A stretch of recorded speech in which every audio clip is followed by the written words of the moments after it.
Hi, Grumpy. How you feeling? Oh, his nose is dry. He's not feeling the best. I watched a little guy today, this morning. Spencer had a field trip someplace, some nature place, and Mommy went as a chaperone.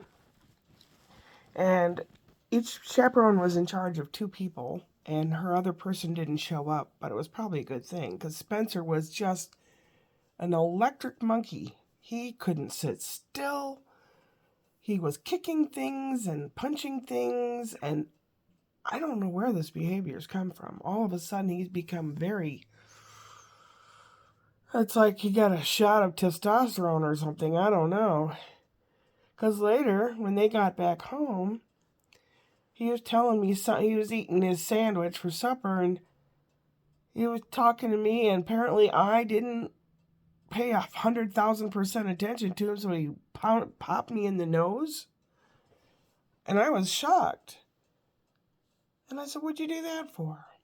It's because, and he comes up with these things like, "Well,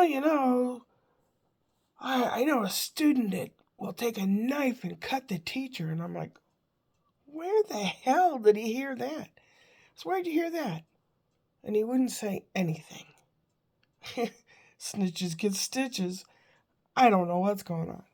But he's picked up this overly aggressive behavior, and it's not good. And he's going to get in more trouble at school for it. But they got to see some fossils and some different kinds of rocks and fossilized poop. I don't know if it was dinosaur poop or something, but he got to touch it. And then they had like a bearded dragon and a snake. You could touch the snake. And they had Madagascar hissing cockroaches. The things that are as big as your hand. He got to touch that. And I went, oh, and he thought that was funny. And I said, did any other kids touch those? Oh, yeah. Oh, yeah. Girls? Yeah. Did anybody squeal or scream about it? Yeah, a couple people. But he had a good time. They came home early because usually they take a nap, and when they wake up, they do a few little things before their parents pick them up. So she just brought him home. And he had like a cheeseburger, and his brother was in the bouncing chair. And I was telling Ashley how when I brought him over here, he sits down to the organ and he loves it. And they have like this little keyboard thing. It has 5 different colored keys that play and make sounds and stuff. She says he loves this keyboard thing. Maybe he's going to be a player. I don't mean a player. I mean a piano player. I don't know. He's a good-natured kid. He's growing. And I notice differences almost every day in him. He's not crawling yet. And, he and I had like a half an hour nap. I could barely stay awake. And he's like on his belly looking over at me. And my eyes open up, and there he is staring at me. I'm like, oh crap. At least he was safe. There was nothing to hurt him. And I fed him a bottle, and he fell asleep in my arms. So I sat there for about 5 minutes and decided to put him down in the cot. And as soon as I did, he woke up. And I'm like, oh, brother. So then I wrapped him up in his little blankie, just so he felt secure, and put him down, and he went back to sleep. And then Ash and Spence came home, and Daddy came home early, and I brought the trash thingies back in, got the mail. For supper, I went to the grocery store and I got some powdered potatoes. This is not like me to do this. Powdered potatoes and 3 chicken fingers. They're pretty good size. Chicken strips. So I only ate half of it, and the other half I'm going to have for another meal. And then I had chilly earlier today.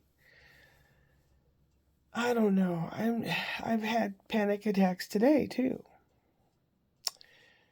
where you feel all closed in. And they started after I heard some news that there's two girls, one's high school and one's a college girl. They're both black girls, somewhere in the South, I think. They got official notification, that as of January 21st or 22nd, they are to pack up some gear and report to Plantation A. They are now going to be cotton pickers. I'm like, what the fuck? And that made my stomach drop. What the hell? What the fuck is wrong with these people? I don't understand it. And I know there's been a lot of people inquiring about moving to Canada. If they found out how cold it gets up there, they might change their mind. But if I don't have the money to do that, and I don't think, well, if my Social Security is stopped, I'll have no money, period. So it would behoove me to just move somewhere. I don't know. I'm really, really worried about all this. It's like everything's up in the air, and I don't like it. The only saving grace is if there's a God that he would smite Trump or something and stop all this nonsense.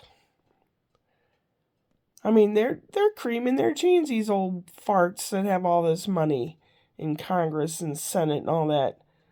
They're creaming their jeans with this 2025 proposition, and they're probably thinking they can stuff as many women as they want, because we were trying to raise more people, more children for an army and for slave labor and stuff.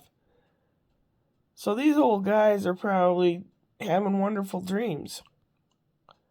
No, what the fuck is wrong with these people? Oh my God. So that's triggered me right away.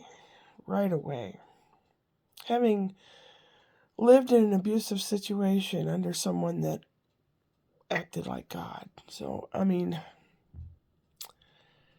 I don't know what to do and what to tell anybody. And as a lot of people I watch say they're resistors, I'm a resistor as well.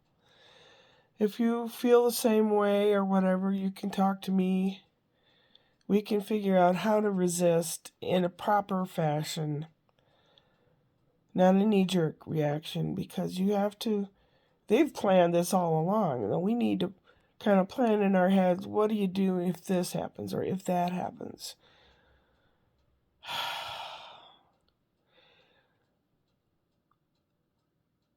Yeah, I don't know what to tell you. It's very sickening. I mean, sickening. Speaking of sickening, my cold is nearly gone, but I still use the neti pot, and I pour it in this nostril, and I lean over, and it starts coming out this nostril, and you blow, and gunk comes out. It still has gunk coming out. I might make a video of it for people that are curious, and I will title, don't watch this video after you hear the bell tone or something, unless you want to be grossed out. Some people like gross, I mean, Dr. Pimple Popper, Sandra Lee, and where is that? Not too far away from here in California, has that pimple popping program on YouTube. Millions of people watch that, so who knows? I might get 1 million views on boogers. Oh, boogers. Oh, bugger. Yes, I do know the difference. Oh my gosh. Tomorrow I watch The Little Fella at noon. I don't know about the wedding thing. I didn't ask him yet as to Spencer going or not or whatever. I don't know. I'll have to ask, I guess. It's almost 8:30, so I probably should contact them and ask before that's that way I can regroup inside and get my energy up for tomorrow. And get to bed soon so that I can be refreshed and go upward and onward.